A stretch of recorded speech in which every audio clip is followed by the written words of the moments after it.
Eleanor Lambert, you have been a steady, potent force through the years in gaining recognition for American fashion. In fact, you have, I believe, described yourself as a prime crusader for world recognition of American fashion. Well, I guess everything's okay except the prime. I don't know about that. Would you say choice? Well, if we're going to get into the beef area. As publicist and public relations expert, you are in business to make money. Estimates of your annual billings have been as high as $250,000. You have been enormously successful, serving as ring mistress, impresario for the U.S. fashion industry, being choosy about your clients, putting quality first, and as John Fairchild of Women's Wear Daily has put it, your magic wand lights the way into newspapers, magazines, and even society, unquote.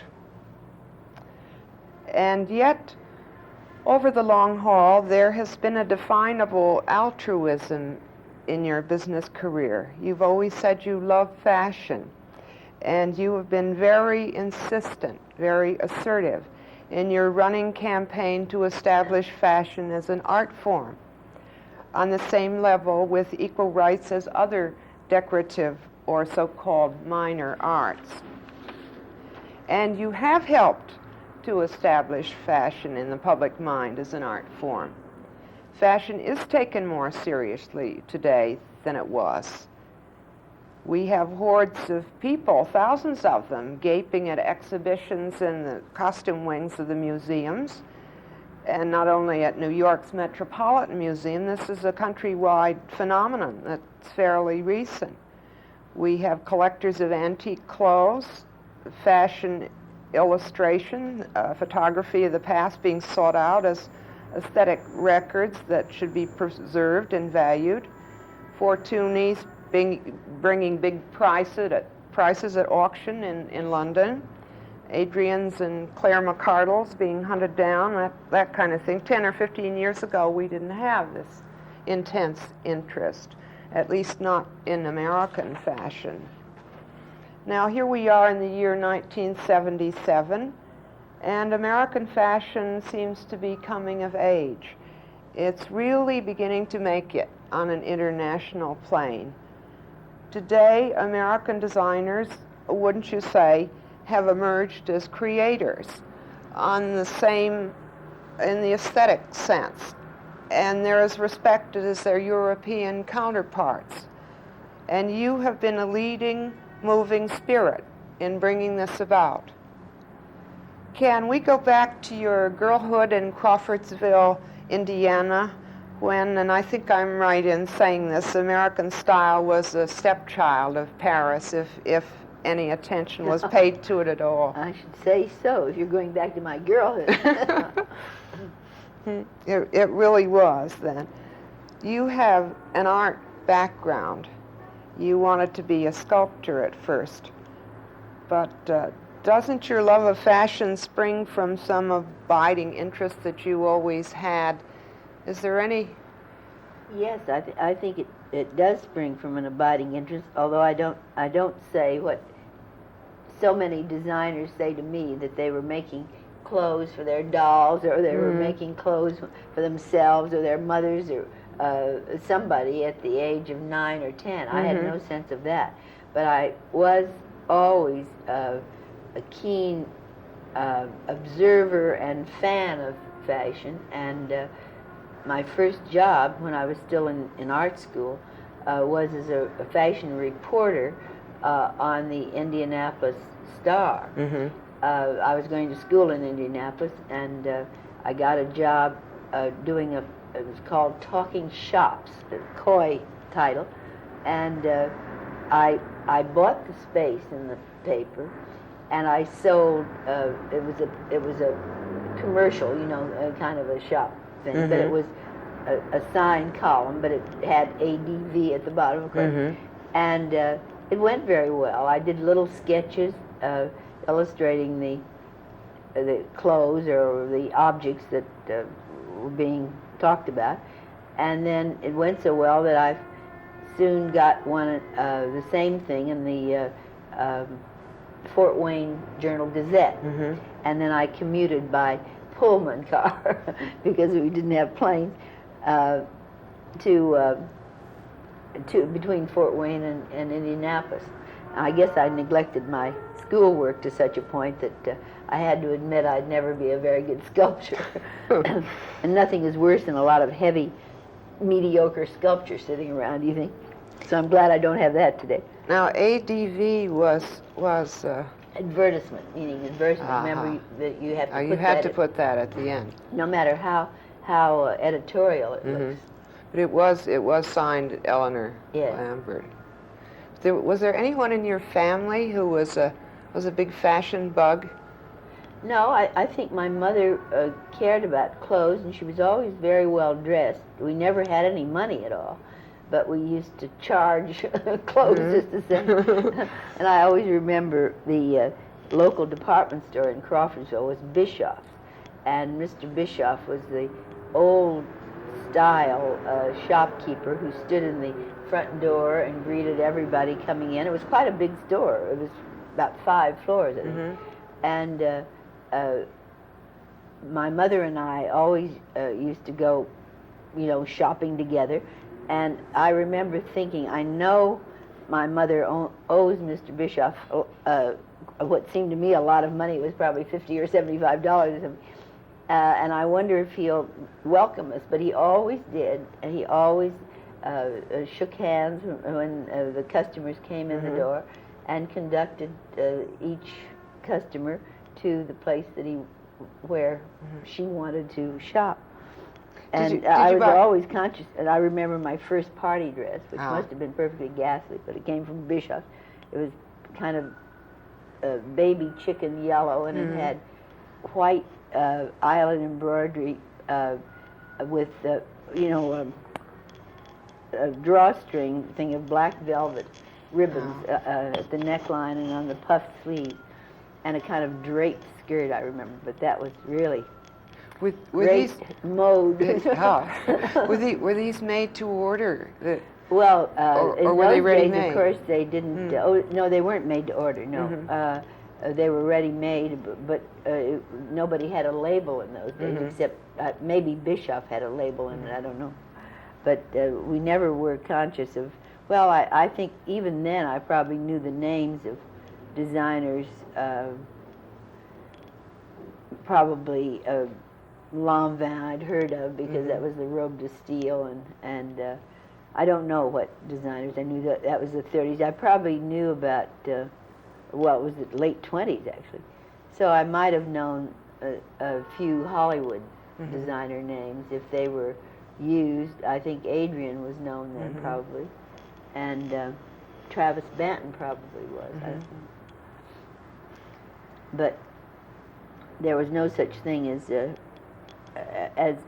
designer that anybody could own. We could, I don't know, maybe Nettie Rosenstein was making, and Hattie Carnegie, I think. Those are the first two labels. That you recall. Hattie Carnegie, no, I don't remember them because they were way over my head as far as money went. But I do know from my own research that the first label to go in a ready-made garment, or the first American label to be put in clothes and sold throughout the country was Hattie Carnegie, and then Nettie Rosenstein. Hattie Carnegie was 1924, I think. Oh, as early as and that? Nettie Rosenstein about 1928. Huh. It's those stories are funny that people always have about what clicked, the rose on their aunt's hat or something like that. I love milliner Lily Daché's thing where she says, when I was 6 years old, I made my mother a hat out of her new blouse. It was really fun. Yeah. It's I think it's interesting that there are so many people from Indiana in fashion is sort of the Hoosier group, the Norell and Bill Blass, and aren't there some and, others? Halston. Halston, Fort right. Wayne. Kind of like the Hoosier writers somehow. Well, then let's see, you went to the Art Institute in Chicago, is that right? Later, yes. I went to the John Herron Art Institute in Indianapolis. I see. First, and then to the Art Institute in Chicago. And this was and all then in I came to New York. all in the line of becoming a sculptor. Yes, up to then, yes.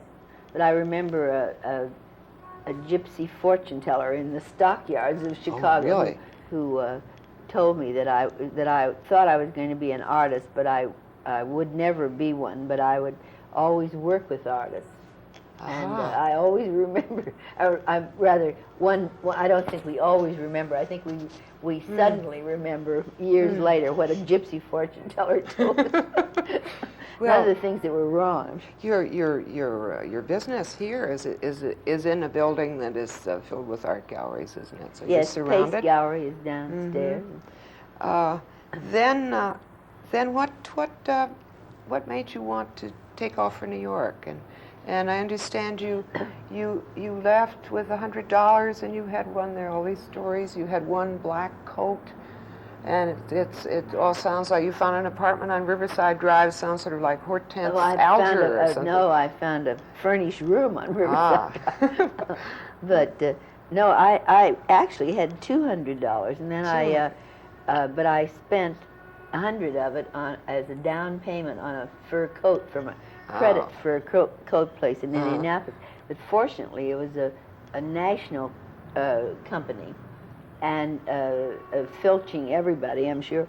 And by the time I had been in New York, well, see, I think I came in December, and by February, the coat had fallen into little pieces. It was a caracal coat, and it must have been picked up off the floor and sewn together. Whenever I see these Fendi coats, the little strips, I always think that wonder if it's going to happen to those trusting people.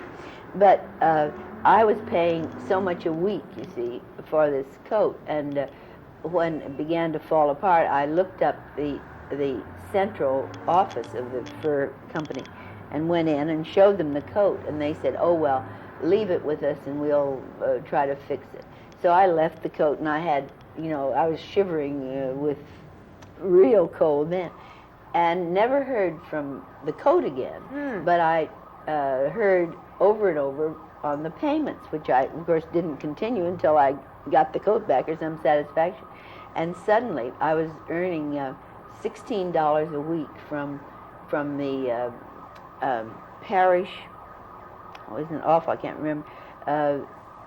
A thing called the Breath of the Avenue that was a newsletter to retailers. Amos Parish. Amos Parish. And I was one of the cub reporters, and I was earning, it was a half-time job. I had this $16 a week and another $16 for designing book jackets in the afternoon. This is in New York. New York. And suddenly my $16 salary was garnished at Amos Parish by the credit fur company. And I was so terrified and so ashamed.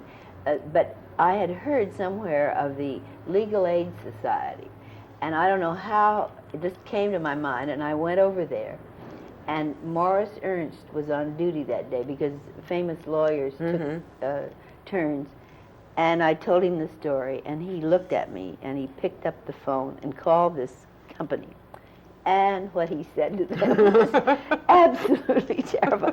He said, "My client, Miss Lambert, you see, has had this insult cast on her. And furthermore, the coat is a mess, and you have the coat, and you keep the coat. We never want to hear from you again." And, that was it. So I didn't have the coat, but and I was out about $300. Well, but I always loved the Legal Aid Society for that reason. Oh, and Morris Ernst, I would think too. Didn't you begin by representing various artists? Was this the American Artists Association? Yes. And there was also a connection with the Whitney Museum when it was down on 8th or 10th I did the Street? publicity from the time that Whitney was founded, and that was really? What was that, about 1931, I guess. But I was very lucky in one way that the two jobs that I had. First, the Amos Parish job gave me a sense of New York and of New York stores that I think was a liberal education itself, because I had to go into the stores, stand around and watch what people were buying. I would be given a sheaf of clippings each morning and told to give a report on how the sales were going and what people seemed to prefer and so forth. And I had to write that report every morning at the end of the morning and turn it in. So that taught me to describe clothes and to describe people's reactions to them and sort of, I don't know. Who received the results of these reports? My boss was Sarah Penoyer. Do you remember her? Well, it's a name I certainly know. She later became vice president of Baumwood Teller, and we stayed friends for years. She's now retired, I believe. But the and what? Well, that was what was she exactly? She was the one of the editors of this Rethesy Avenue report. It was like the Toby. Like the Toby Reporter, or like the fashion newsletter, sort of. Yes, one of those things. And but they did a much more detailed report to stores of what other stores were selling, and it wasn't a sneak kind of thing. It was just a factual comparative report. Shopping Maybe today you'd compare it to the RAM reports. I don't know exactly. But that was one chance I had to learn about fashion. And the thing about art was that my other job of designing book jackets was for a man named Franklin Spear, who had a small advertising agency, very small, because everybody was in one room. He was there, and everybody who worked for him, 4 or 5 people. And he was an advertiser for book publishers. That was his specialty. And on the side, he occasionally did publicity for a book. And I was such a celebrity hound that I used to sit open-mouthed while he would talk to celebrities to get quotes about books and so forth. And finally, he looked across the room and he said, "You think this is fun? Well, why don't you do it?" So he put me on the phone, and I remember the book was something about heredity and environment, and I was supposed to ask Douglas Fairbanks and all kinds of people like that what they thought of the heredity versus environment. So I did that as a publicity story. I wrote it up and so forth. And then he, one day after I'd been there about 6 months, I guess, getting my $16 every a week for afternoons. That was what, $32 a week. He said, I think you have a knack for this thing. Why don't you do publicity? And I said, well, I don't know. I have no money. I can't get started. He said, well, you can stay here. You can have that desk. You can put in your own telephone. You can pay for that.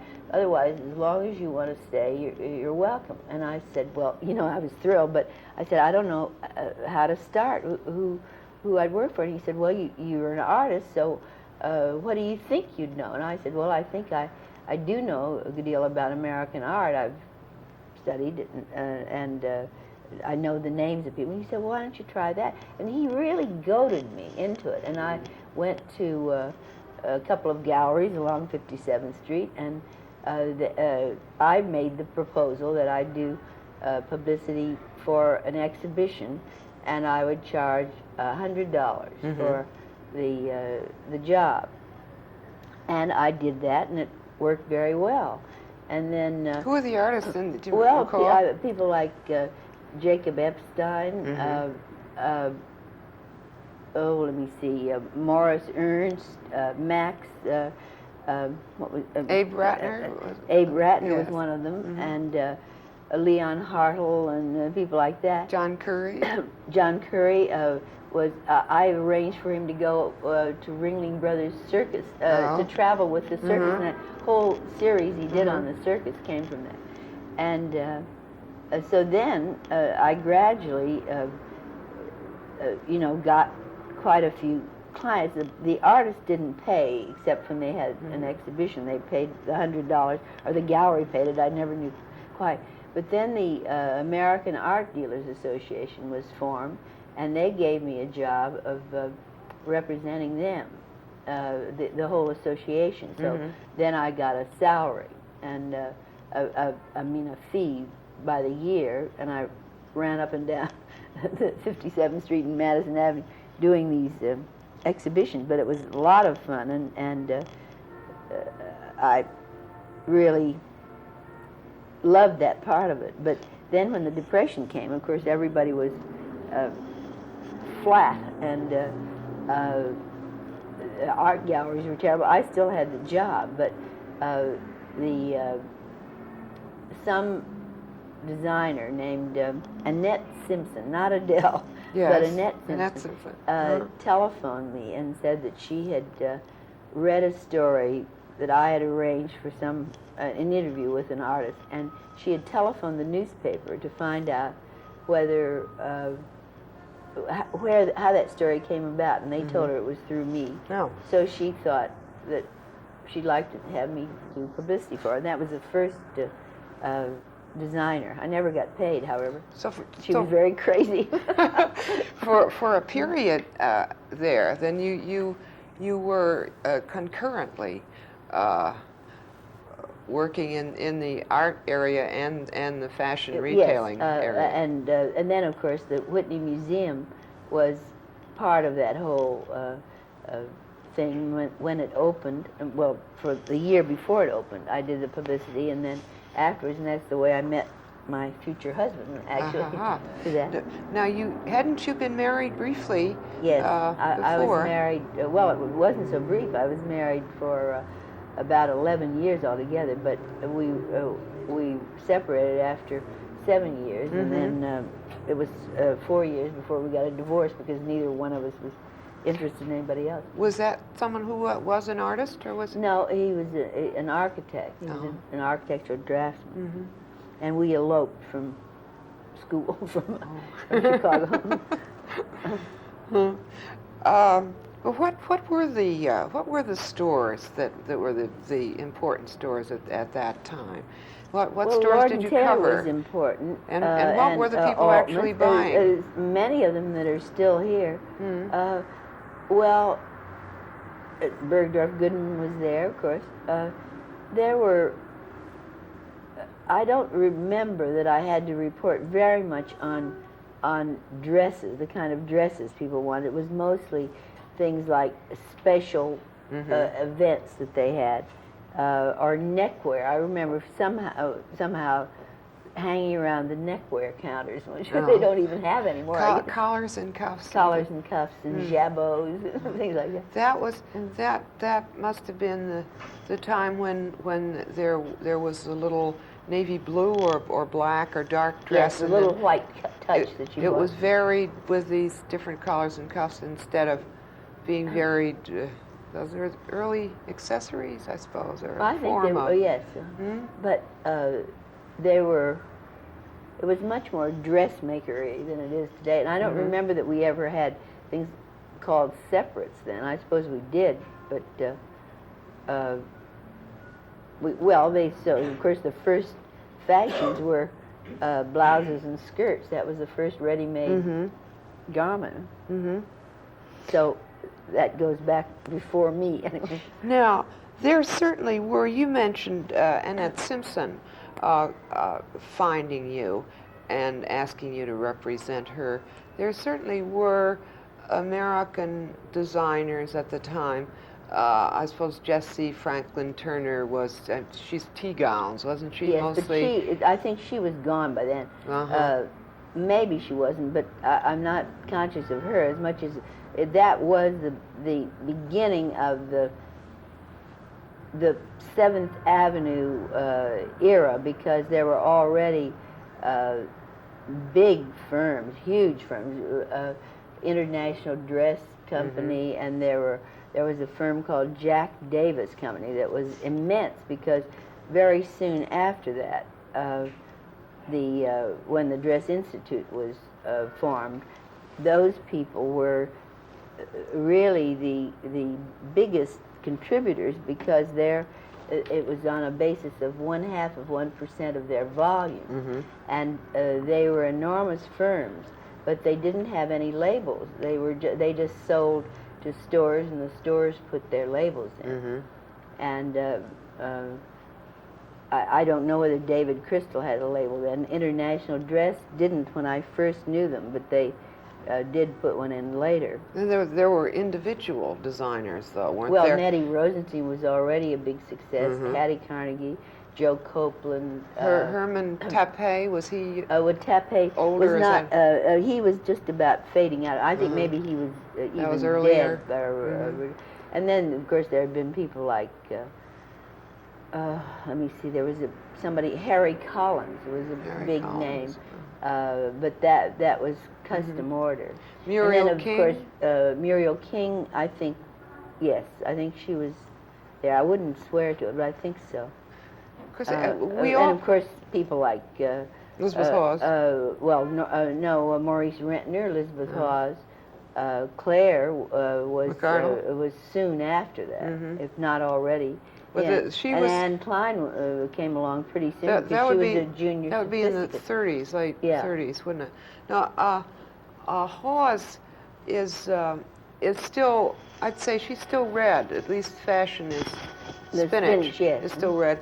And there she gives an account of going to Paris. And it was during Prohibition, so it had to be the end of the 20s. And taking all of her clothes over there, not to sell, but simply to show the French the kind of clothes that were really what she thought really were for Americans. And it seems to me she hired some American girls to be models, and they were all one of the French reporters, something the Figaro man, noticed that the models' hands were shaking when they held their numbers. They were so nervous. That seemed to be charming, but it led nowhere. And then she was involved in some way with somehow Best and Company. Best and Company through a manufacturer was making a leather jacket for her. Got hold of these leather jackets. Only supposed to be sold in her shop. And Mary Lewis, who was vice president of Best at that time, came up to see her because she thought maybe she should sue or something. And that was when Mary Lewis said to her, Miss Hawes, you really should go into making more things, not just individual things for individual customers. Henry Ford makes his money on Fords, not Lincolns, which stayed with her. Then she tried to connect with 7th Avenue. This didn't work. According to her account, all the manufacturers were interested in was doing copies of things, and she ended up by saying to herself, "Is God French?" That was her. And that was a discouraging experience. Now, probably she also wrote in that book that she interviewed. She didn't use my name, but she said she called on somebody and talked about publicity, and was it you? Chatted. It was me, and chatted a while, and then she said, and I suddenly got bored with the whole idea. Forgot about it. She's a very strange lady. Yes, but I got strange. Married in one of her dresses, though. It was so worn out that it had the elbows out, but it had a sentimental interest for us, so I wore it. You wouldn't still have that, certainly. No, I don't. No. But it was a pretty dress. I can remember it. Well, for quite a while, there certainly were, through the 30s, even 40s, even 50s, there certainly were American designers who did custom design. Yes. Who were their own, who didn't rely on Paris, who weren't influenced by Europe. Charles James was one of the great designers. I think he'd quite influenced by Worth, but otherwise he was his own man, and Adrian certainly was not influenced at all, and he invented the shoulder pad. In fact, it was called Les Américaines Oh, really? the shoulder pads were in France. And then, well, certainly McCardle and Elizabeth Hawes. How about Valentina? She's a she's fantastic. And you've certainly known her for a long time, Oh yes, haven't you? Yes, I started doing publicity for her. She was one of my early clients. Now, back in that period when you were beginning as a publicist, and for both artists and fashion people, who were the big powers in fashion at the time? Who really sort of in America? Who really I think Dorothy Shaver was undoubtedly one of the great leaders. And when people say I was the prime crusader, that's what I meant, because she really she really was. And she made it stick too. And then I'm trying to think of people not actually in fashion. I think Maurice Rentner was a great mover, doer of high fashion as against the mass of the volume fashion, which dominated from a money point of view. And I think those people, Ben Reig, people like that who preferred, who probably could have made millions in volume production, who preferred and cared about fine quality and creativity, whether they were copying or whether they were encouraging designers.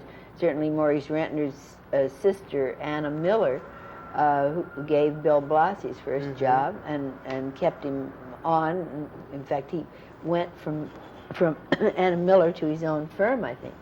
And there, it was the manufacturer whose name was on the label, and the designers were always anonymous? Anna Miller didn't give Bill Blass credit, but Maurice Rentner did, I think, when he worked for him.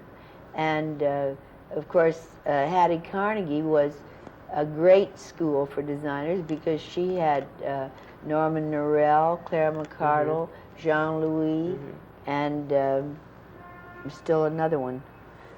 4 designers on her staff at the same time, and each one did a different type of thing. And when they went out on their own, she was always very nice to them. She never objected. I think she was sort of mad when Norman Norell left, but otherwise she loved him. I did read that there was some ill feeling over the Pauline dress Frigere was the other one. Excuse me. Was she really? Yes. Over the dress that Norell made for Gertrude Lawrence in Lady in the Dark, and that I think he became known as the designer of that dress, and that she didn't like that. Didn't go down too well with Hattie Carnegie. Well, those were certainly different times. How about Mrs. Chase and Mrs. Snow? Didn't they have a great deal to do with molding tastes and really affecting buying habits and so on? I think Mrs. Chase was Edna Woman Chase was a terrific influence on fashion, to make fashion part of the glamour scene, and also to make it have validity, as you said before, as an art form and something that people should think about and respect. Mrs. Snow, on the other hand, really helped to create trend, because she had a way of looking at a collection, and she would pick out something that had continuity value, and she would go to the designer and say, this is really wonderful, we're going to use it in the magazine, and you should do more of it. And her whole attitude was one of inspired editing, and I think that's a grave lack today. I think that publications tend to just report or to cover or to slant the thing too much toward the reader, but not in a way that has to do with fashion education, just wear, and they don't get into it and think of it as art or as something that has a future or as a trend that can be expanded. There's too much fragmentation and too much variety today that I think is really confusing for women. You hear people say that clothes all look alike, but it just isn't true. There's just too much choice for people, and I don't think they feel comfortable with that sense that they have to be the judge and that they have to make the decision. Well, in the times of Mrs. Chase and Mrs. Snow, wasn't there this image of the unattainable for which women who read those magazines, many of them, would strive in the sense that this was a standard that was being set, and you weren't really meant to look exactly like that. Of course, there'd be women yes, it was who... the ideal, and for that reason, it could be pure and distilled. And I think today they're all over the lot trying to please everybody, and I don't think that the public wants to be pleased as much as it wants to be guided and instructed. I really think that dressing is a real challenge, and that people want to learn about it, and they're not getting instructed. They're only getting informed of what is there for them to choose. They're very often not even learning, you feel, what the main directions are each season. No, I don't think, I think that there is too much spot news reporting and not enough truly informed judgment on the part of fashion writers.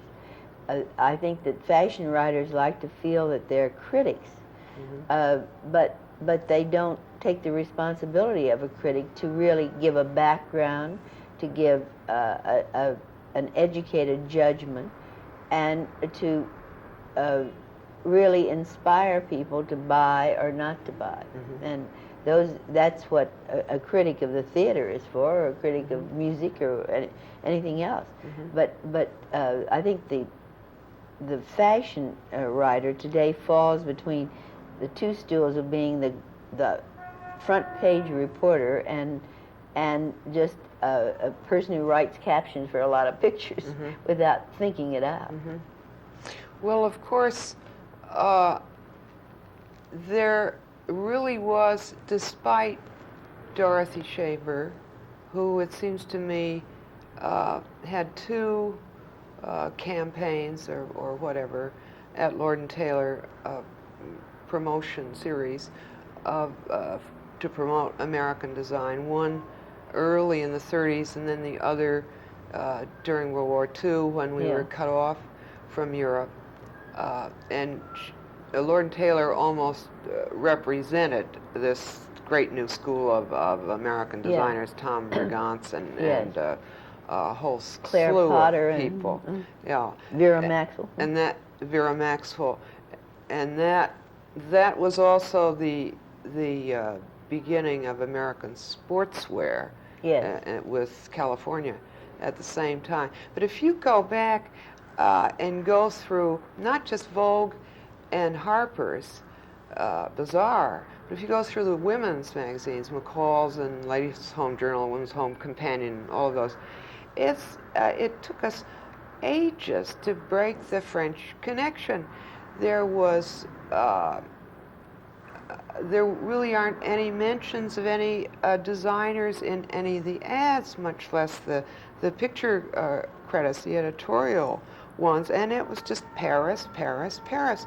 Well, in a way, it made things clearer, I suppose, because in Harper's Bazaar, you would get these, I remember those first wireless reports, and they thought they were wonderful. They were getting the news, the fashion news, into the magazine right away, and it was Paris Says, and that was it. That wasn't it? Certainly, yes, it was. It made it hard for American design, didn't it?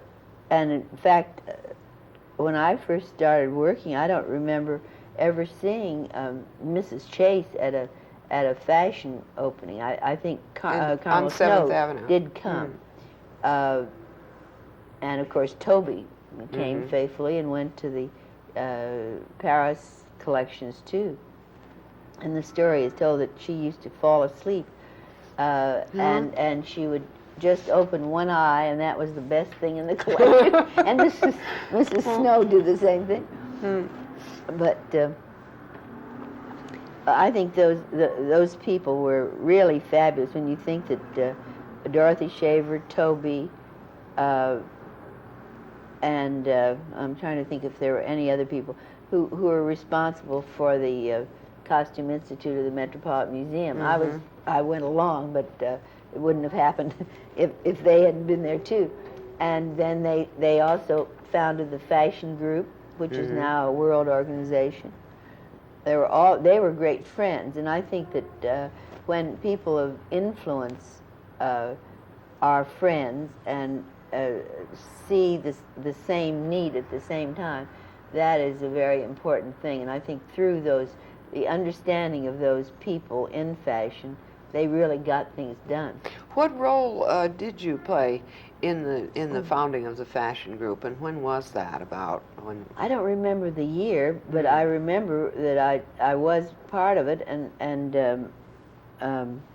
Dorothy Shaver, Toby, I'm trying to think, there were about 5 of us who got together and decided that there should be some sort of organization for the women who were concerned with fashion. Today, I quarrel with the Fashion Group on that score, because I think we've long since passed the time when women have to go into their own huddles, and I think it's just embarrassing that top men designers have to call one of us up to get a ticket to go to a Fashion Group show. I think it could be so much more important if it were, both sexes, and I don't see the point. But anyway, it's been that way since the beginning, so I think there is under discussion now, it seems to me, to make it... we were all... Did you get a ballot? I did. To say whether we wanted men to be admitted or not, and why. Oh, maybe I didn't look at it. It's awful. Ask for one, because I'll write it with exclamation points. Yes, you would. And then the Costume Institute was... Well, that was sort of a long story, but it was... Well, tell it. There was a woman named Irene Lewison, who had a collection. She was a rich woman of... She had a wonderful collection of clothes? Of antique costume and national costume. And she had... Condé Nast was alive then, and he was greatly interested too. And he had helped her put it together, and it was housed at... I think she had a private house. I don't remember where it was. And then she died. And Condé Nast either died or lost interest or something. But some of us who knew about the collection went to Adam Gimbel at Saks, and he gave us a room in an empty building that they owned on 50th Street to house it there. We just had it in trunks, but we knew that we had to find some permanent home for it. So Toby and Dorothy and I hope I'm not forgetting, because I have a sense that there was one other person, and it could have been Willa Weissman. She was interested in it, but she didn't even know the museum then. But it was either Willa Cushman or somebody like that. Willa from the Ladies' Home Journal. It was one other person, and we asked for an appointment with the director, who was then, what was his name? We all know him. He died. Roland. No, it was Redmond? it was before his time. I'll think of it in a minute.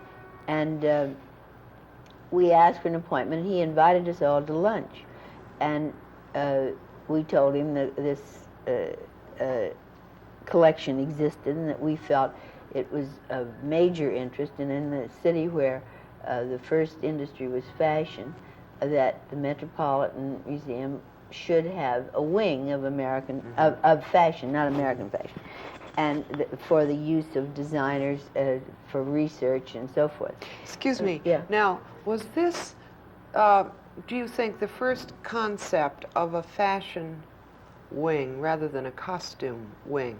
Because certainly museums all over the country they had long-time costume wings. Very few of them had. Or collections or the whatever. Smithsonian had their costume collection, which is very fine. And I think that's Boston all had American, some isn't too. it, exclusively? How about Brooklyn? I don't know.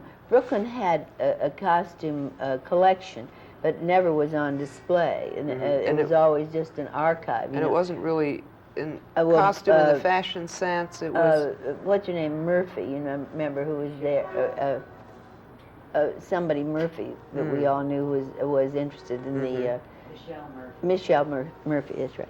Anyway, we went to the Met and had this lunch, and we said our speech, and the director said that he understood and he thought that was very interesting, and that the Metropolitan would do it.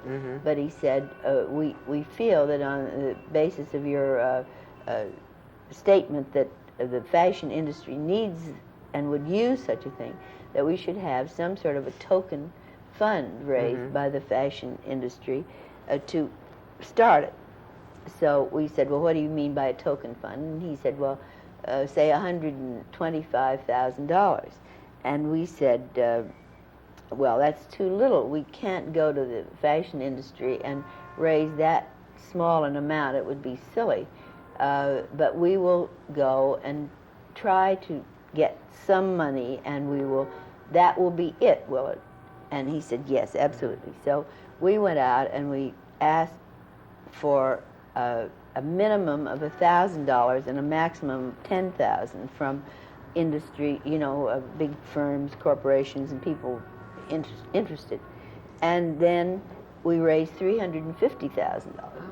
But we also had said to them, now we will never ask you again, because this is it. You see, the museum says that's dangerous.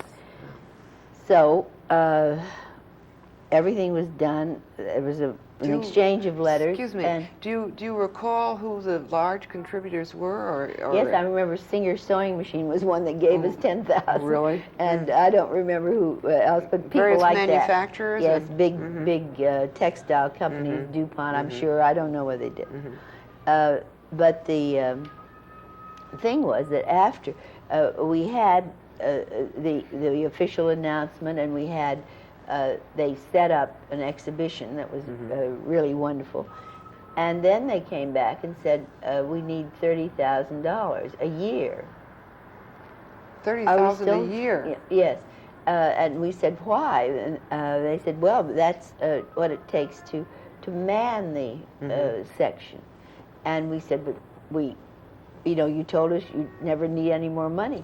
Well, that was it. And we found out that the money had gone into the main fund of the museum. Oh, dear. So we had an awful fight over that. And we got people together, and we said, now we can't go back and ask for contributions. We've got to do something. So that was the beginning of the Party of the Year that went on for many years. When was that first held? Oh, dear, I don't remember. Early 40s. Early 40s. Anyway, we had those, and we raised about $100,000, around 107 or 108 each year, and they only needed 30, you see. So the difference went into a building fund, and that money, after we raised something like $2 million, that is what the Costume Institute was built with. And so then, when that was finished, the Party of the Year was no longer necessary. But now they do have the opening night is sponsored by the Council of Fashion Designers. And that must have been the first special wing that was set aside in a museum for costume I believe, in the fashion sense, not in the yes. old And also, it's fusty, a model, dusty. you see, of preservation because they have sterile rooms kept at an even temperature so that the clothes will last forever. And they have that marvelous Elizabeth Lawrence too. Yes, oh, isn't she restorer. wonderful? Yeah. She's wonderful. Well, that was so that was a first. Yes, it was. Now that was Francis Henry Taylor. That's right. Who was the director of the Metropolitan Museum of Art. Right. Now, what was Toby's name? It was Toby Collard Davis was her name. Toby Collard? Collard. C-O-L-L-E-R. Ah, Collard Davis. And she had a service, was it? Yes, it was called Toby Reports. It's still going, you know. Right. And I think it's still a big success. And the Toby Coburn School. She helped to found with Julia Coburn, who was the editor or fashion editor, I don't remember, of Ladies' Home Journal. Oh, she was. I don't know. This was before Willella Cushman. I think. Yes, it was before Willow. I think Julia left to do this school. I say. And maybe Willow was doing. I always call her Willow. Easier. She's still living, you know, and she's just as glamorous as ever. Yes, she comes back quite often. Yes, she was a sort of a prototype of a certain kind of fashion editor. Yes, well, a lady in the dark type. Yes, yes. She and Deanne Vreeland are too. Well, Bettina Ballard was a little bit like that too. There were all sorts of accounts of what a photography session was like with some of those ladies. Yeah. Remember the French photographer with whom I worked in Paris telling me about right after the war, Willella Cushman arriving and insisting on a bank of hydrangeas of a certain color. They had to be absolutely this color because of the dress. And so with great trouble, they found these hydrangeas. And he said, you know, we were coming out of this period when we didn't have a thing. We didn't have a paper clip. We didn't have a piece of string. And here was this lady asking for a wall covered with hydrangeas. Mauve, no doubt. Yes, and so they set them all up. They had the lights set up, and the model was there, and the dress, and so on. And Willella Cushman came and said, "Oh, I never saw anything worse in my life. It's dreadful. Take it away. I can't stand it." So they had to start all over again with something else. A little darker. But she was remarkable because she was also one of the first Pony Express type ladies to get her pictures over.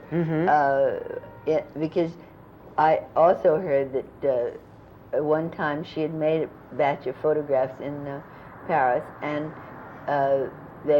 she wanted them promptly delivered in New York, so she went out to Orly Airport and saw a likely-looking man. She didn't know him from Adam, and she went up to him and thrust this large envelope of photographs into his arms and said, "Don't say a word. Take this to New York, and someone will meet you and take it from you." He was so befuddled that he did it. He didn't know what he was carrying or for whom, you see. Well, I trust somebody did meet him in New Yes, York. I think so. Right. Now, 1941, 42 were really very sort of signal years for you, weren't they? Because two things had their beginnings then, if I'm not mistaken. One was Press Week, what became Press Week. Of 1943, yes, that was. That was 43. But it was the beginning of the Dress Institute then, 1941. And then, well, what was the other, maybe it was the COTY Awards. COTY Awards. Right. The idea of Press Week, let's see, the progression of the promotion of 7th Avenue fashion began in 1943, you say. Well, Press Week with began in the- 1943. Oh, in 1942 with the American Dress Institute. That was 1941, I think. That was 41. And can you talk about its beginnings and objectives? That there was this "Don't be a one-dress Beulah" and yes, one but thing that another. was before my day. Oh. Actually, I think I should correct myself. It must have been 1940 because we were not yet in the war, and but it was obvious that there was a war in the offing, and the labor unions and management got together in fear that if a war came, the dress business would go to pieces. You see, the people wouldn't buy clothes. And so they made this agreement, which I think is historic in labor union history, because it was the first joint agreement for joint payment on a promotional idea between union and management. And they set up this contract which said that 0.5% of the volume of every member, every union dress manufacturer, it was only the dress industry, not the coats and suits, that money would go into a fund to be used for advertising. It was not. It had nothing to do with public relations. And it was turned over to J. Walter Thompson. Now, was Julius Hockman? Julius Hockman was the head of the dress union then, and Mr. Dubinsky was involved, of course, too.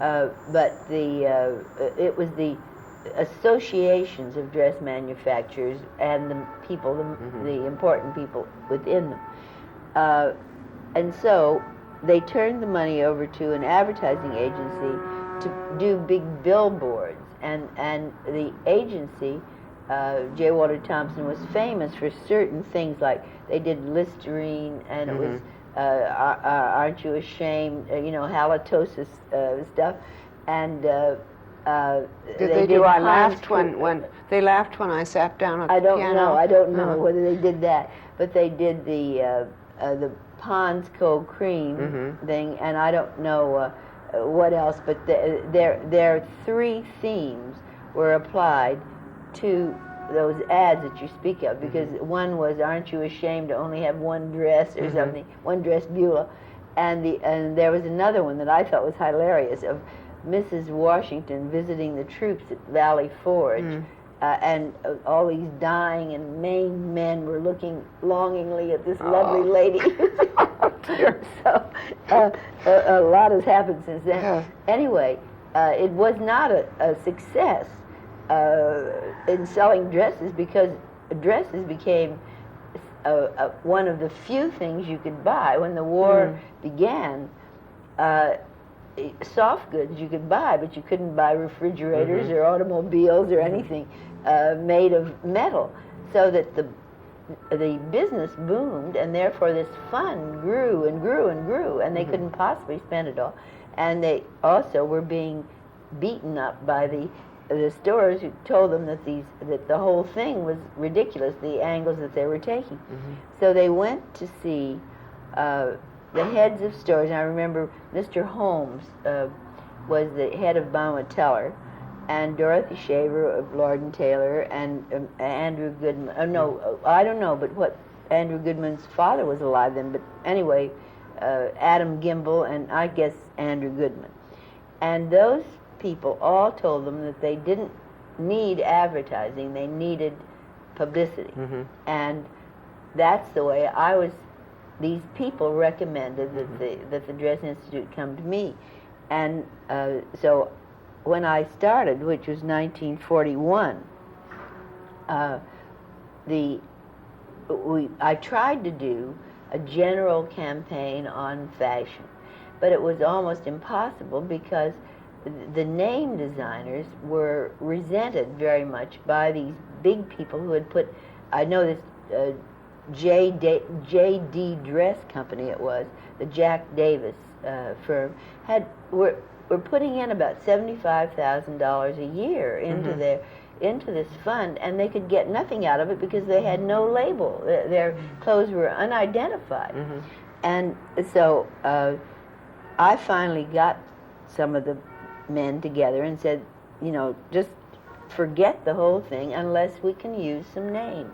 And you yourselves must pick your leaders, the people that are the most creative that you want to tack onto. And that was the beginning of the Couture Group. Do you recall who they picked? Yes, Nettie Rosenstein, Joe Copeland, Adele Simpson? Adele Simpson was one of the earliest. Claire McCardle? Claire McCardle.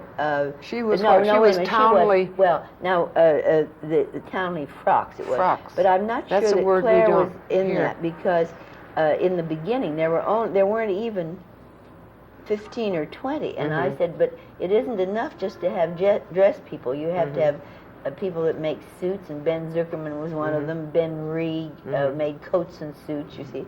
And so they, I think, very magnanimously said, okay, let's just take the name designers that would be like the name designers in Paris or anywhere, and let's do a campaign based on them. So that they drew people from the coat and suit union and from the sports. So it wasn't exclusively dresses any longer. And then you invited editors from various parts of the country?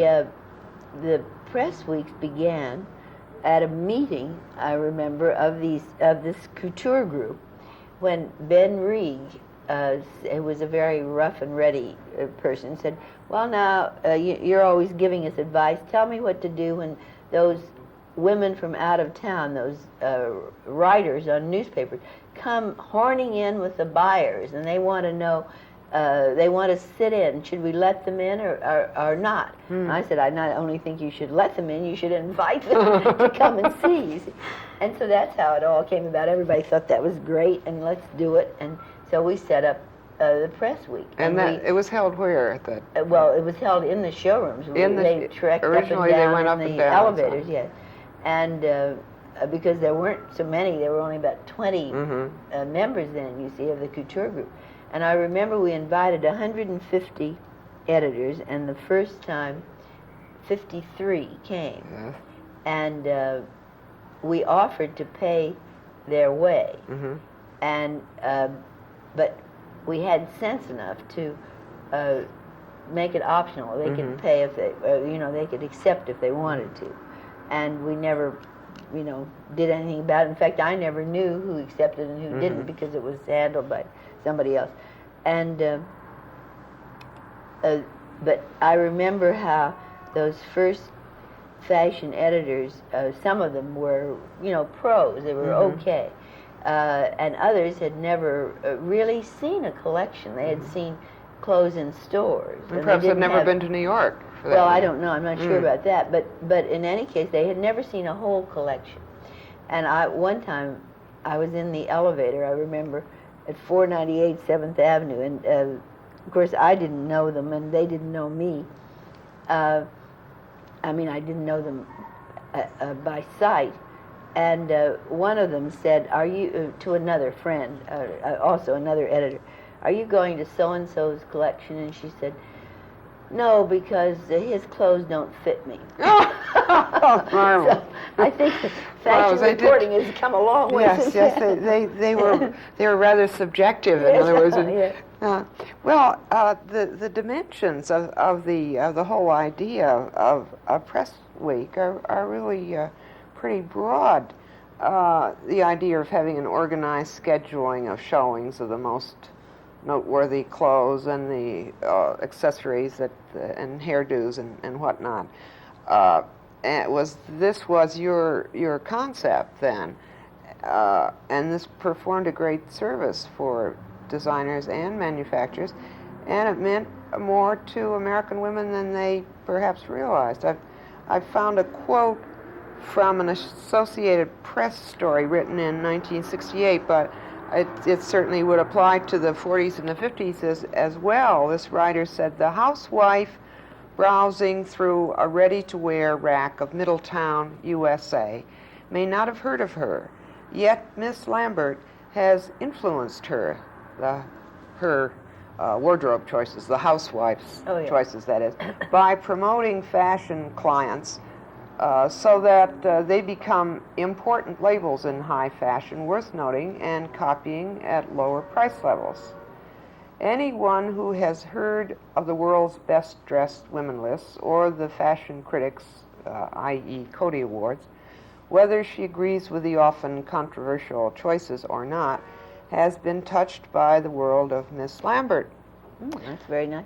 Now, Who wrote that? Well, I it was remember. not signed. It was an yeah. AP dispatch, Yeah. so it went out to a lot of papers. Now, speaking of controversy, there was quite a fracas back there later on, wasn't there, when you resigned from the New York Couture Group, and then the Council of American Fashion Designers was of America, CFDA, Yes, right? but those are was organized. yes, but it wasn't organized for the press weeks. The council wasn't. But How did that go? The big to-do was that like many organizations that are composed of both manufacturers and designers, there was a great conflict in the organization when they tried to set the opening dates for, and that's still going on, as you know, many years later. And the designers also, at that time, and I think historically, have a tendency not to show up at meetings, and the manufacturers did. There were people who really, Herbert Sondheim was one, and Nat Bader of Originala. They were manufacturers, and they were very fine people, but they thought like manufacturers and not like designers, and they were making a drive to set market week dates, and they passed rules saying that people who didn't conform to these dates would be thrown out of the Couture Group. And I put up a terrible fight, because knowing people like Pauline Trigère and Bill Bloss, and I can't remember, but you know, where in a firm where the designer is in control, he wants to do the best collection he can. And if he's going to be a little late, if it has to be a week later than the dates that have been set, he's going to do it. Excuse me, now Market Week at that point was set up for buyers and press? Well, just as it is, no, because the press week was still something else. But the fact that the Couture Group was becoming a business-oriented organization instead of a publicity-oriented and perhaps organization, more or promotional, was causing a great deal of conflict. And they ended by throwing out Pauline Trigère, and they threw out Molly Parnas, they threw out Adele Simpson, and I said, we cannot do without those people, because they are the name designers, they are creative people, and this shouldn't happen. So, it was they were mad at me. Something of a confrontation then between the business interests, more or less, manufacturers who were business oriented, and the creative designer. Yes, that's absolutely true. And they they said, well, if that's true, then we'll just do away with the press weeks. And so I said, okay. Then you do away with me, because I'm not interested in the business side of this, and I will just forget it, and I will conduct the press weeks on my own, and won't have anything to do with this. So excuse me. Yeah. Now the Couture Group evolved from the American Dress Institute. Yes. Then, for a time, there was simply the Couture Group. At the point where you're now speaking, there is a division between the Couture Group and within this the Couture new, Group, and new then, organization.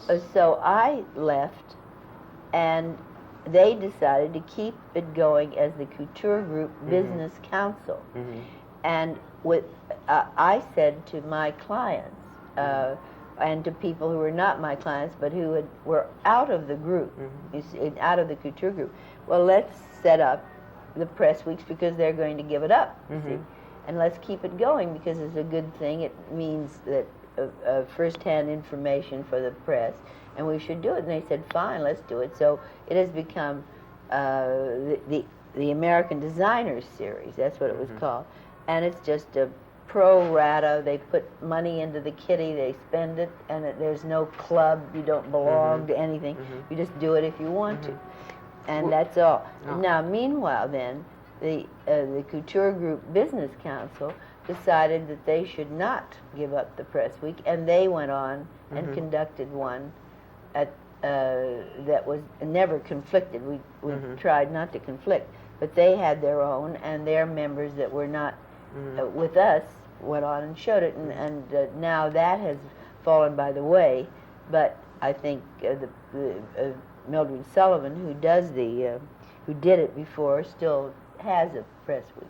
Yes, but it has nothing to do with ours. It seems to me they do exist, but they don't seem to attract the same editors as they did in the beginning. That on the record. Oh, well, if we can't say it, then it will be eliminated. Yeah, I don't think you should. But at the time when this first happened, the fashion editors were all making a great fuss about how they had to run from one place to another, which I don't know what they would do if they were in Paris and had to cover the ready-to-wear there, where they're running all over town and being pushed and kicked and so on. But you mentioned the Council of Fashion Designers. You're going to talk about that later? Well, because it really isn't anything to do with Press Week, but it is an interesting thing. Let's talk about it now. We certainly want to talk about that, and we want to talk about the COTY Awards, and we want to talk about the Best Dressed list, and we want to talk about your book, and well, the Council of Fashion Designers came about as a sidebar of, I guess, my being a hair shirt to Senator Javits, because since he was the New York senator, and since fashion is such a major factor of New York life, both the state and the city, I had always complained to him that he didn't pay enough attention to the interests of fashion, and he didn't try to help us promote American fashion.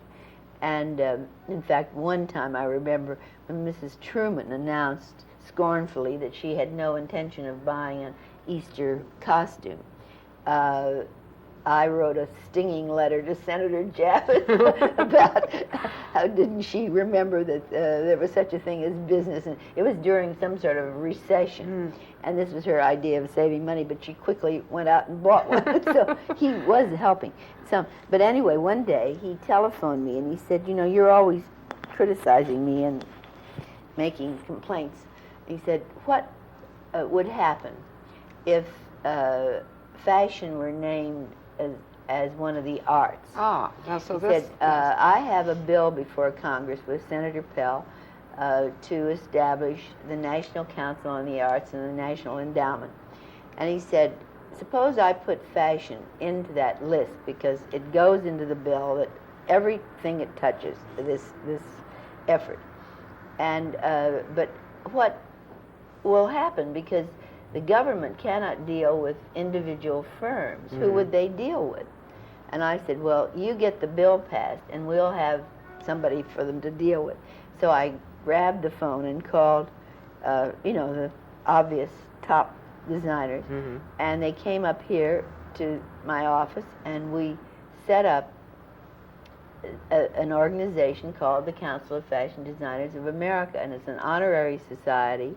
And it was based on the American Institute of Architects, because an architect friend of mine sent us over the bylaws of the American Institute, and we got a lawyer, David Evans lawyer, because he was one of the people, and we set it up in exactly the same way. And that has been, I think, one of the most potent factors in the growth of American fashion, because whatever they do, they don't do very much, and they don't make a lot of waves, but everything they do has been distinguished. Do you recall the wording of the bill or the number of the bill? No, I think I have it, but it's now the National Endowment for the Humanities and the National Council on the Arts, and President Johnson was the one who, it was under Kennedy's administration, I think, that was begun. But President Johnson inaugurated it, signed the bill, and it was passed, and appointed me to the council. So I served the first 2 years. Yeah, so that certainly made it official as it Well, possibly could be. it was never. It was always spelled out that if you were on the council, you were not supposed to be representing any phase of the arts. You were supposed to know something about all of them. But when the first meeting I went to, I remember Agnes DeMille came up to me and said, "I know you're a nice woman. I've heard that from my sister, Margaret, you know." But she said, "I don't think you belong here. I don't think fashion belongs in this thing. I think it is not an art, and that's all there is to it." And so I just tried to keep my trap shut. And when it came time to talk about, we were asked our opinions of things. For the 2 years, well, about a year and a half, I never asked for anything. But then about 6 months before my term was over, I made a speech about asking for $25,000 for the Metropolitan Museum to put on the exhibition called Fashion as the Art of Fashion. That was what we called it. And it was in the big halls of the museum. And I got it. And it was matching funds, and we gave a party for Norman Norell, you remember, and got the other 25,000, and that's the 50,000, put that show on. And then everything I ever asked for, I got. And it had to be voted on by the whole council. So I don't think they were so antagonistic as they claim. Not after all, no.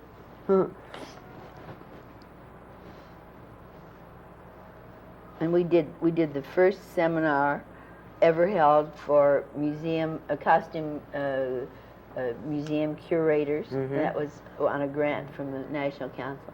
Now this has no connection with the American designer showings, except for the fact that some members of the council are... Fashion Designers is just an honorary society, and the only things they've ever done, well, they sponsor the Costume Institute shows, you know, the opening night is the invitation reads, the Metropolitan Museum, the Costume Institute of the Metropolitan Museum, and the Council of Fashion Designers of America invite you to.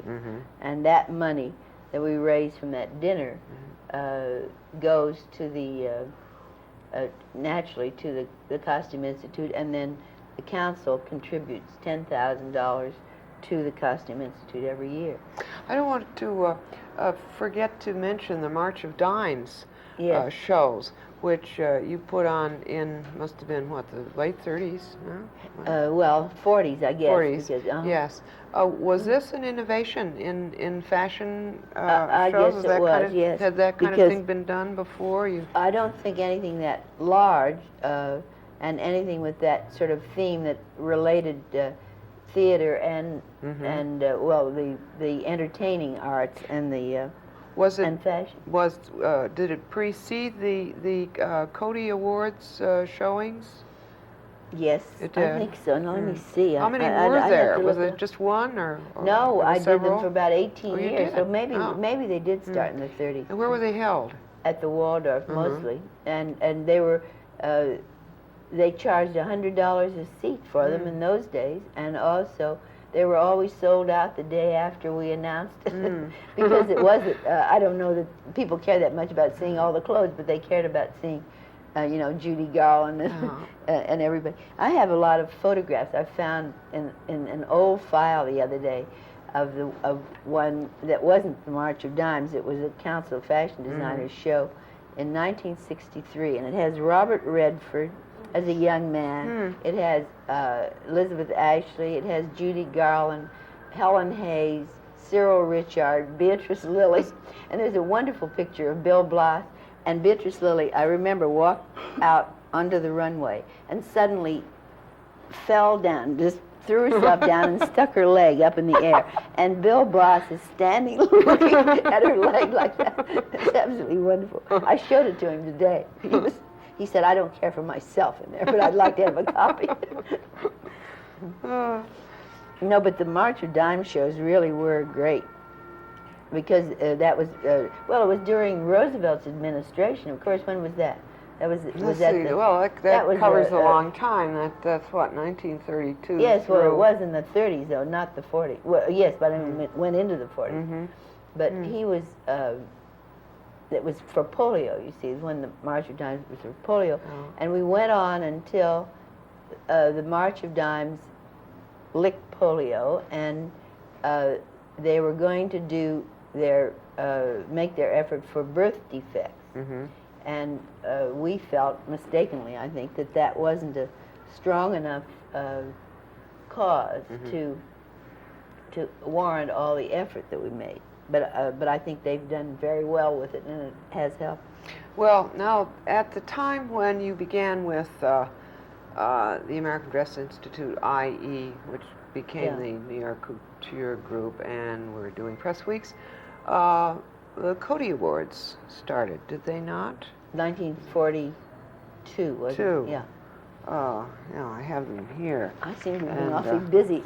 Yes, yes, you had all these interests. 1943 was the first date with well, that was the first presentation. Yes. So it was 1942.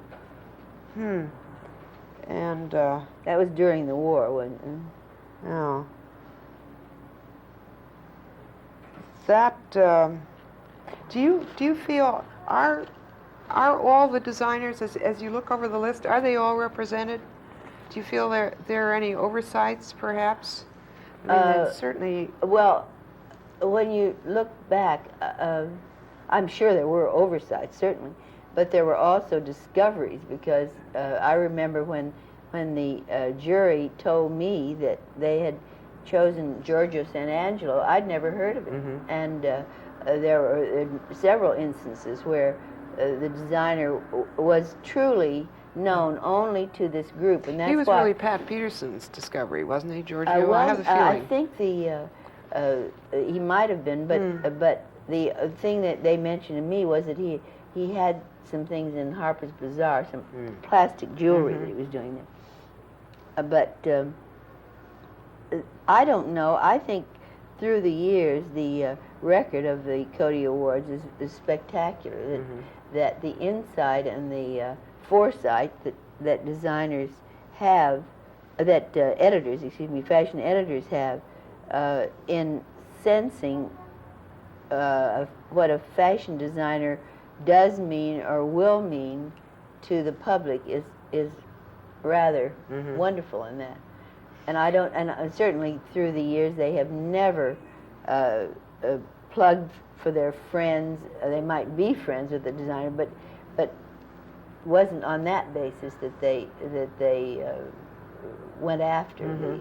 Now, these selections are made by a board of a committee, rather, of New York-based editors, and the nominations for the Winnie, the top awards, are made by this group, and then the ballots are sent out to how many?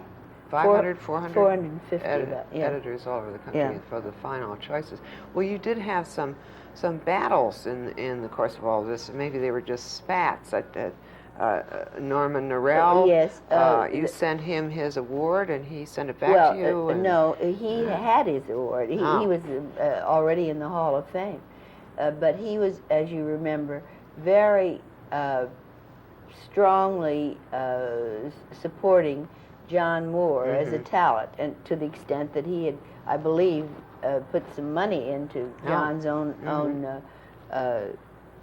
company, and John was a very important talent.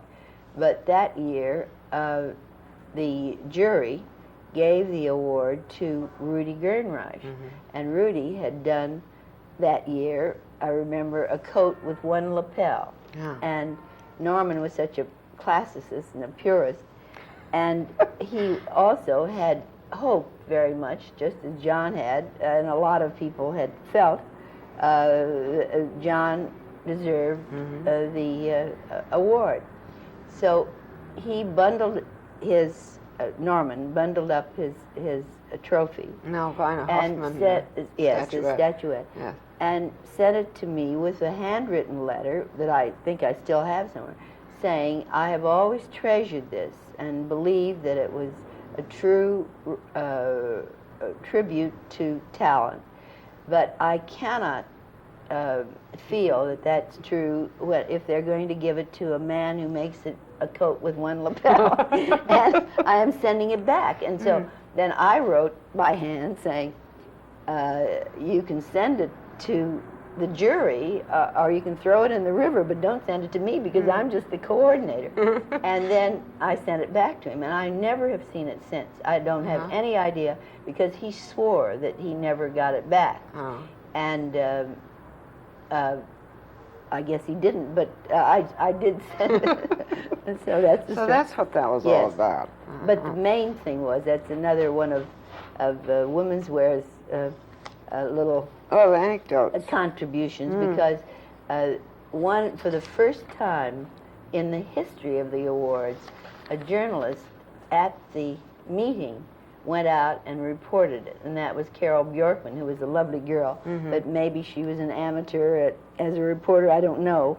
Maybe she'd been instructed, but anyway, she rushed into print with the story of Norman's anger, and that was why it was blown up. Otherwise, I don't think anybody would have known anything about it, because it was a personal letter to me. She didn't know about the letter to me, but she knew that he had sent it back.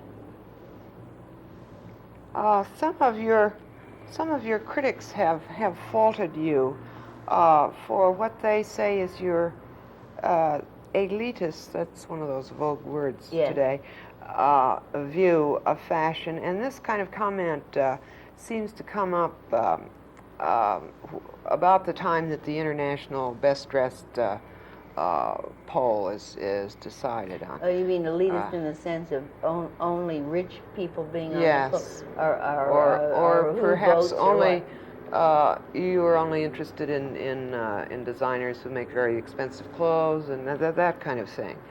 Well, I think designers are basically interested in making expensive clothes. Most of them are, and I think the exceptions are people that I have done my best to show respect for always, and like Rudy, who never did expensive clothes. The people like Anne Klein, who never cared about expensive clothes. When she started, she said that the most expensive thing a woman should ever buy would be the most a woman should ever spend would be about $200. I don't think that, but I do think that that the creative designer thinks in terms of quality as a rule. So maybe I am elitist in that, because I love the best designers. What purpose did the International Best Dressed poll serve in the beginning, and what purpose do you think it serves today? I think it's exactly the same as it ever was, and I did not start it, for the record. It began at about 1924, and it was it was in Paris, and it was issued namelessly. It just said the French Couture today announced the list of 10 best dressed women. And in some years, the AP and the UPI, or UP it wasn't, had different lists, both with the same attribution. But I think that its only purpose is a record of taste, and the names of the tastemakers, and whether those tastemakers are rich or poor really doesn't come into it. They have to be prominent, or they couldn't set the pace at all. And I don't think it maybe in the early days it represented great expenditure in clothes, but today I think it doesn't. It's just people who know how to get it all together, you know. And I think we need that, because today, if we think of Irene Castle, we think of a whole epoch. We tend to put personalities as symbols of an epoch. And I think that's what the best dress list is supposed to do. Yes, now it was quite newsworthy. Let me see, where is that? When I can't seem to find that clipping. Jackie was stylist scratched Jackie from best dress list. Oh, really? When was that? Well, she's been on so date's much. missing here, but let me see. That would have been, I don't know, 64, I think. Maybe 65, probably. Round in there. Well, that was soon after the assassination. Maybe that was just a respect for her. It was a year that Mrs. Newhouse made the list. I know that, because this comes from a Newhouse paper, and of course they have a note saying that I don't remember, she was on the list. I could look up in the. I keep the press releases. Well, was it really true, as the girl in People magazine said, that you and Eugenia Shepard and Nikki de Gunsberg and Mrs. Vreeland all sit around in the Côte Basque over lunch and decide who these people are? Well, Mrs. Vreeland never goes to lunch that I know of, and she's never been to lunch in the Côte Basque with me, I can tell you. And Eugenia is still perfectly furious about the story and If the People story, because she says that the girl who came, that at first, I forget who it was that she's supposed to have said, oh no, or she didn't think the person was, I can't even remember, but she said she never mentioned that person, and she didn't have any feeling about her, and I don't know where it came from, because I don't recall it either. But it was Lee Wolford of People who came who had to been the on Women's meeting Wear. and wrote the story. And she and I and Eugenia all went on a television show where Eugenia told her off. So I don't have to do it again. It was a piece of creative writing then. Well, yes, she claimed that it was said, but I don't remember it, and Eugenia said she didn't say it, so I don't know. There were other people here. And I think that those, if you're going to belong to a group to finalize something or to decide, I do feel that there is a sort of privilege that should be respected, that the person can speak his mind without being quoted, because it can be out of context. Also, if you're going to be honest, you may not want that person to know what you feel, and so it isn't really fair. Well, I've been reading about you. Did you always wear red shoes or shoes with red heels? I used to have shoes. I love red heels because I love the 18th century fashion, and that was that's Les Talons Rouges when the aristocrats wore the. Yeah, I thought that was as near as I got. You still see them at the Comédie Française when they play Molière. Yes, they always have those shoes. But then in those days we had people that would put them on for you, but you can't get them anymore. And Delman, I used to get them from, and Beth Levine. Oh, they would. They do that. You but buy it's a hard any thing old to color, and they. Yeah. Well, I only wore them on black shoes. I've never had them on anything. Oh, that I guess is the tradition. And let me see. Is it true that you used to be driven to your office in a limousine with leopard skin upholstery? No. And a liveried chauffeur? No. No? No. But when my husband was alive, we had a car and driver, you can say that, not a liveried chauffeur. And it didn't have leopard skin? Never. I rent Bermuda cars, and well, they have caps, I guess, today, if I have to go out at night. I figured that as a widow, it's better to rent a car than hope for a gentleman to take you there, pick you up and take you. You're always safe. Now, was it the State Department that asked you to organize the 2 shows that you did in Moscow? Yes. What kind of clothing did you Commerce, take? I guess. No. Was it a representative group of fashion with just the upper reaches of American fashion, or no, was it? we had Sears in there, Sears. and we had Levi's, but we did. I had quite a go around with some congressman, I remember.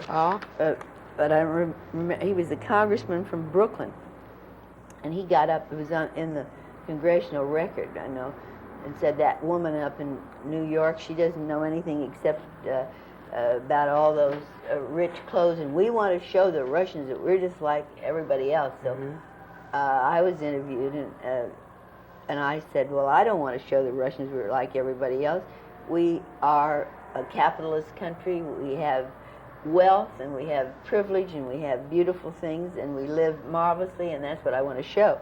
But we want to show all the types of fashion. And I said, they don't have weddings in Russia, but our finale is going to be 15 wedding parties, and we did it too.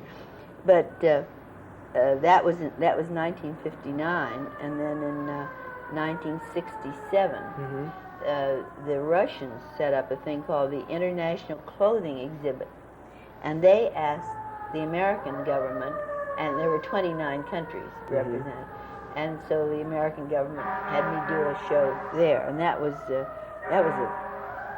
staggering experience, because it went for 3 weeks, and they had, I think, 5 shows a day. We didn't do 5 shows, but they had the rotating business of the 29 countries, and the director of the Bolshoi was the director, and he treated us just like ballerinas. We were told exactly when to appear and when we rehearsed and what we did, and it was really very exciting to see all the clothes from all those countries too. How were American fashions received there?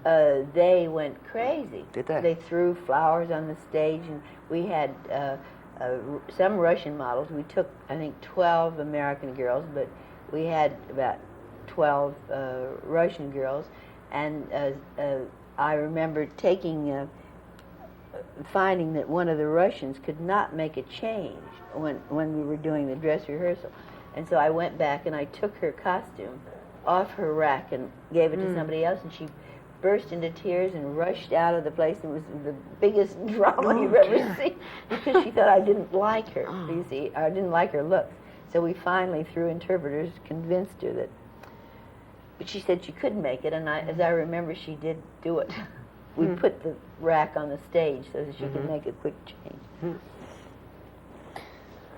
Well,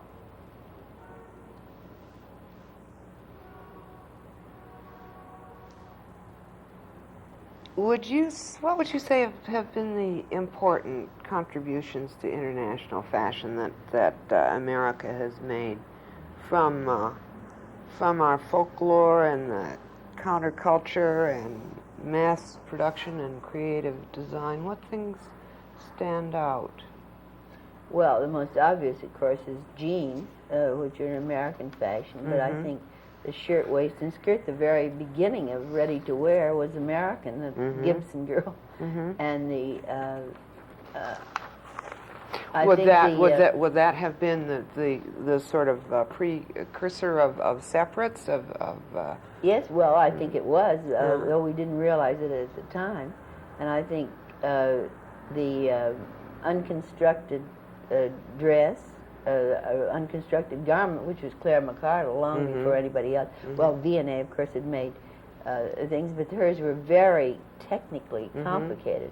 And Claire went back to the pioneer woman, the American country dress, which was not international peasant. It was really the American covered wagon costume. And well, I'm sure there are many others if I could think of. I think that Adrian, with the shoulder pads, that created a whole epoch. I think Norell. In other words, the films certainly had a great influence. American clothes in the movies. Well, Adrian more than anybody, frontier, probably. The frontier. Cowboy. The cowboy is a forever influence as much as the Chanel suit, I think. And the Eisenhower jacket, of course, is a very typical thing. I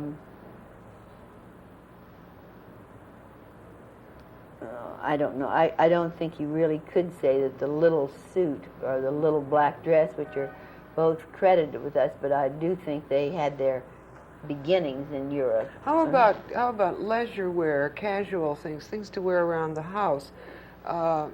Isn't that something, since Americans have been the first people to have more leisure time because of the standard of living? No one else really has had that. Yes, kind well, clothing. of course, the tea gown was an American. That was another thing. number, that was, though, wasn't it? Yes, that was a long time ago, and I think that was Lady Duff Gordon who began Lucille. it. Yeah, Mm-hmm. but she was Canadian. But yes, even before old Jessie Franklin Turner. Yes. Oh, okay. Well, you do manage to handle a great variety of occupations. You have a column that you do, a syndicated column, as well as your public relations. Do you ever find you bump into yourself when you're doing that? yes, I do.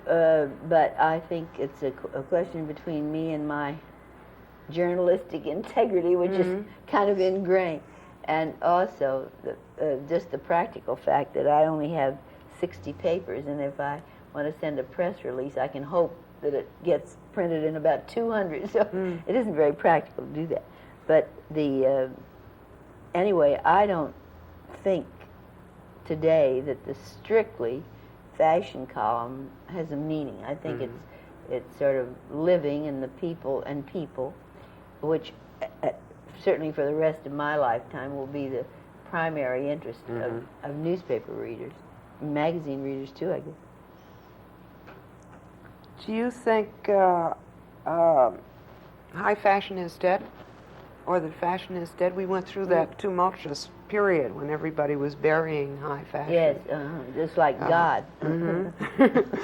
But no, I don't think you can separate people's personalities and their yearnings and their dreams and their vanity from clothes, because that's the first thing that the animal does. Not only the human animal, but they say that the monkey's first gesture almost is to pick something and put it and adorn himself, stick it on himself somewhere. Pick a flower or pick, and grab anything and put it on. And I think it's as basic an instinct to ornament the body as you can get, so that we have to make the changing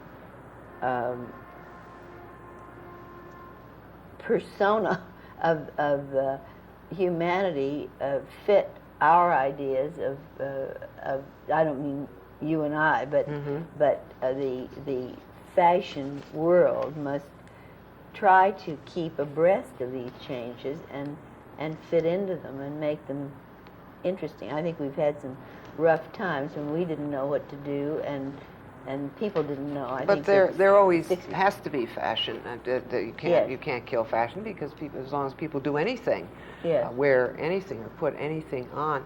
It seems to me you have a very deep feeling for your country. I recall when we were in Italy at the time of the first moon landing. I don't know if it was Venice or Rome. Yes. And we were all in this room watching television, and there was this giant step for mankind. I didn't see this, but one of the other editors turned to me and said, "Eleanor is crying." Oh, really? And you were. Maybe I was crying because it was a very emotional moment. It was we had been invited to see this on television, and the television set turned out to be about 5 inches square, and it was all in Italian, and we could hear these American voices saying things in American, but there was a commentator saying blah, blah, blah, blah, blah, blah, in Italian. I was going crazy. I think it was frustration, but it was also patriotism. Well, everybody was crying, as I remember. It was a great moment. I don't know that they were, but you were. And we haven't talked about what I think was a great turning point for American fashion, and that was the Franco-American Gala at the Palace of Versailles. Now, that started with lunch that you had in New York with Mark Bolan of New York, is that right? Of Dior? Well, no, it started with Gerald and Florence Vanderkamp. He's the curator of Versailles, and we were all together visiting friends down in the south of France, and they were telling me that they needed money so desperately, and they wished that they could do something. And I had been there. Furnishing the palace. Yes. And I had been in Paris and had been out to their house and had seen the little Marie Antoinette Theater. And I said, well, why don't we try to do a fashion show in that theater and make it a French-American show? And they thought that was fine. And then I tracked Marie Helene Rothschild down to see if she would be the chairman, because she's a great mover-doer in Paris. Princess Grace was what? She was honored guest or something? I don't know, but she wasn't on the committee. I think she had some. Maybe she had something to do. But then I came home and I got the American people like Oscar de la Renta and Bill Blass, I think. And Halston.